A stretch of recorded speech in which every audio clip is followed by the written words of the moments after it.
DC News Now, National Guard troops patrolling the National Mall. We're trying to get answers from the Secretary of the Army. And the president also targeting homeless encampments in the district. His first term they were there, he wasn't kicking them out, was he? No. How the unhoused community is reacting to the news. Rain and storms are looking a lot more likely as we head into the day on Wednesday. We'll time out when things could be the soggiest and stormiest. A toddler falling from the 6th floor of an apartment building. The investigation into how this could have happened. And nearly a dozen tobacco stores accused of selling to minors. The undercover operation in Loudoun County. We are following breaking news tonight. The National Guard is seen patrolling the National Mall. Hi, everyone. Thank you so much for joining us for DC News Now at 9. I'm Susan Tran. And I'm Mark Hall. Chris Flanagan has the night off. And what a night it has certainly been. President Trump has also taken control of the D.C. Police Department. New video tonight showing the National Guard interacting with federal agents and people along the National Mall. As well as the Secretary of the Army also out there talking to troops, you can see right here, and thanking them for their work. The increase of troops and federal officers also part of the president's plans to remove 2 more homeless encampments this week. We have team coverage for you tonight on DC News Now. Daniel Hamburg is there in Northwest talking to people who are living in tents. But first, let's get straight to Ben Dennis on the National Mall. Ben, you tried to talk to the Secretary of the Army about where service members will be stationed. Did he have any answers, or did he answer any of your questions? Short answer, no. However, it seemed with the short amount of time, a few hours that the Guard was here on the mall, they since left near the Washington Monument. It was just to make their presence known. No official sight of any law enforcement activity happening. 2 members of the Guard told me they were here on the behalf of the direction of the D.C. Police Department. And as you mentioned, I attempted to get answers from the Secretary of the Army about where they will actually try and fight violent crime. At the Washington Monument, members of the National Guard making their presence known after President Trump's latest push to fight violent crime. Secretary of the Army Daniel Driscoll happened to show up, thanking members of the Guard, and shared his hope they'll be able to help violent crime. With little information about where the Guard will go to fight crime, I asked the Secretary several questions. A lot of residents are looking for a little transparency here. No answers, including specifically where the Guard will hit violent crime hotspots. The National Mall, historically not one of them. Any details you could share about where the Guard's going to be deployed, where violent crime is actually happening in D.C.?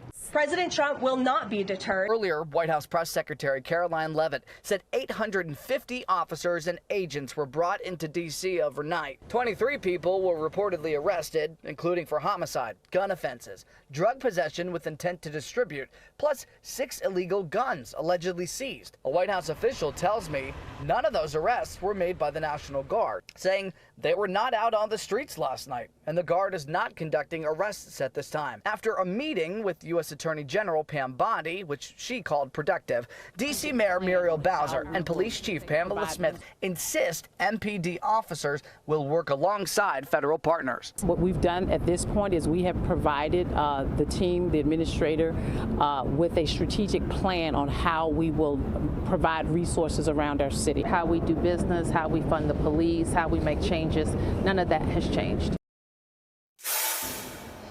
Again, it remains unknown exactly where throughout the district the National Guard will be deployed alongside with MPD officers. However, as you had just heard from that White House official, they had said that the National Guard does not plan to make arrests at this time once they are sent throughout the nation's capital. On the National Mall, Ben Dennis, back to you. Now, some businesses all across the district, they are applauding the surge of officers, including the owners of a tobacco shop in Northeast. They say just this weekend, dozens of kids trashed the store and parking lot. They want parents held accountable, while President Trump is looking for harsher penalties for these kids. DC News Now's Randy Bass will have much more on that part of the story ahead in our next half hour. And the Trump administration also threatening to jail people experiencing homelessness if they don't move off city streets. Now, many homeless advocates are worried about the increased policing. DC News Now's Daniel Hamburg joining us live in Northwest, right near one of the district's tent cities. And Daniel, for some folks, this is their only option. So how are they reacting? Well, Susan and Mark, frankly, surprisingly, two of the people I talked with today aren't too concerned about what's going on from the federal government's perspective right now. One man who is living in a tent tells me he actually believes there are too many people living on the streets right now, but the solution to solving the issue of homelessness is where things differ. To the west of the U.S. Institute of Peace and close to the Kennedy Center is a homeless encampment. It signifies to the middle class and the upper class that America is struggling. People are living in tents for various reasons, but President Trump says they have to move out. Homeless individuals will be given the option to leave their encampment, to be taken to a homeless shelter, to be offered addiction or mental health services, and if they refuse, they will be susceptible to fines or to jail time. Franklin Haskins has been living outside for 10 years. His first term they were there, he wasn't kicking him out, was he? No. He's not too bothered by Trump's takeover of D.C. police and the order to clear encampments. He's a bully, okay, big deal. What else you want me to say? You move them from place to place, and sometimes they come right back to the same places. Since the president's executive order signed in March, 70 homeless encampments have been removed by U.S. Park Police. There are only 2 homeless encampments remaining in D.C. federal parks under the National Park Service's jurisdiction, and the removal of those 2 remaining camps is scheduled for this week. Trump says he wants them far from the Capitol, something local organizations say is very problematic. By shipping them, you're just moving the problem somewhere else in an amplified way, putting them in a place that's less prepared to deal with them than we are here in the district. Now, White House Press Secretary Caroline Leavitt says they are just following current D.C. law. She says they are exploring ways on which to move these people possibly out of D.C. We're live in Northwest. Daniel Hamburg, D.C. News Now. All right, Daniel, thank you. You can see our full coverage of President Trump's takeover of D.C. police on our website, dcnewsnow.com. There, you'll also find the many reactions to the president's latest move, what families in the district can expect, and a breakdown of violent crime statistics that police say is at a historic 30-year low. There is set to be a show in the sky right now. The Perseid meteor shower hitting its peak, which could mean roughly 60 shooting stars an hour, Mark. I'm going to miss it again, Susan. I've missed them all, but the bright moon may put a damper on our abilities to view the fireballs. Let's check in with our meteorologist, Damon Madsen, who's in for Chief Meteorologist Jackie Lair.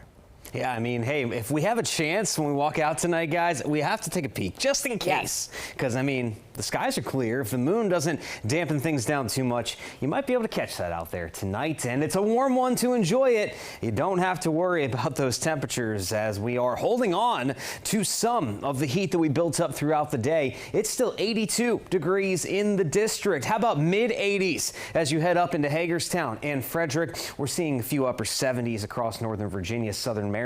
But all in all, that was one of the other trends from today. Not only did we have a fairly clear sky, but the temperatures finally made it back to the 90-degree mark after we've gone this entire month of August without a 90-degree day. So we're heating things up, and in that heat and added humidity, we did have some showers and storms, only though across the mountains. One storm is hanging on in northern Mineral County, but it's starting to fizzle out now as we head deeper into the night. And all in all, it is going to be a fairly quiet, warm, and muggy stretch of the overnight hours heading into your Wednesday. Now, we start the day tomorrow fairly quiet, but when should we be ready for rain and storms to fire up tomorrow? We'll have a full look at your forecast coming up here in just a bit.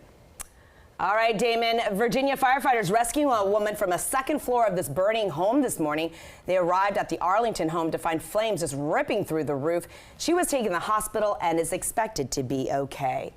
An undercover crackdown in northern Virginia. The Loudoun County Sheriff is saying they found a dozen vape shots selling to kids and people under 21. And as DC News Now's Max Marcillo finds out, some owners say that the investigation itself may be part of the problem. A dozen vape shops are facing some trouble in northern Virginia. An undercover operation by deputies in Loudoun County finding that 12 of the 31 investigated sold vape products to people under 21.